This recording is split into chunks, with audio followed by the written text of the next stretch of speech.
PM Modi ने किया ऐसा काम, पड़ोसी देश को लगी मिर्ची। अब इलोन मस्क से बोला, हमारे देश में भी आओ जनाब।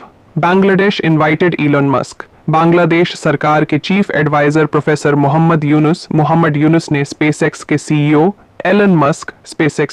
एलन मस्क को बांग्लादेश आने और 90 कार्य दिवसों के भीतर स्टारलिंक लॉन्च करने के लिए आमंत्रित किया है। यह जानकारी सरकार के मुख्य सलाहकार द्वारा सोशल मीडिया प्लेटफॉर्म एक्स पर शेयर किए गए एक बयान में दी गई। बता दें, कुछ दिन पहले ही भारत के प्रधानमंत्री नरेंद्र मोदी की अमेरिका में एलन मस्क से मुलाकात हुई थी, जिसके बाद भारत में स्टारलिंक के जल्दी आने की चर्चा है। उसके बाद बांग्लादेश ने भी एलन मस्क को इनवाइट भेजा है।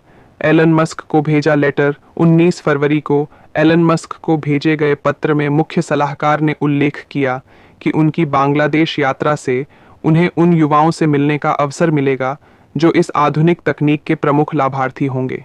यह कदम बांग्लादेश में डिजिटल कनेक्टिविटी को बढ़ाने और देश को वैश्विक डिजिटल अर्थव्यवस्था के करीब लाने की दिशा में एक बड़ा प्रयास माना जा रहा है। स्टारलिंक नेटवर्क स्पेसएक्स द्वारा डिजाइन, स्वामित्व और संचालित किया जाता है।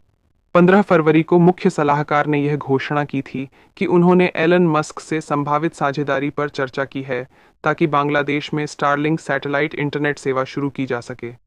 सरकार के मुख्य सलाहकार ने एक्स पर एक पोस्ट शेयर करते हुए लिखा, इलॉन मस्क के साथ शानदार बैठक हुई। हमने साथ मिलकर काम करने पर सहमति जताई है।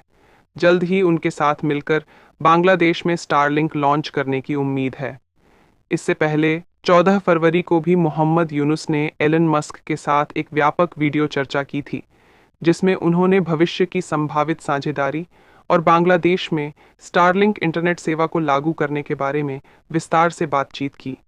मुख्य सलाहकार ने एलन मस्क को बांग्लादेश आने के लिए आमंत्रित किया और इस प्रोजेक्ट को राष्ट्रीय विकास के लिए महत्वपूर्ण बताया, जिस पर मस्क ने सकारात्मक प्रतिक्रिया देते हुए कहा, मैं इसके लिए उत्सुक हूं। उनकी बातचीत के दौरान यूनुस और मस्क ने इस बात पर जोर दिया कि स्टारलिंक की सैटेलाइट कम्युनिकेशन सेवा बांग्लादेश के युवाओं, ग्रामीण और वंचित महिलाओं और दूरस्थ समुदायों के लिए गेम चेंजर साबित हो सकती है। दोनों ने चर्चा की कि कैसे हाई स्पीड और कम लागत वाली इंटरनेट कनेक्टिविटी बांग्लादेश में डिजिटल डिवाइड को समाप्त कर सकती है।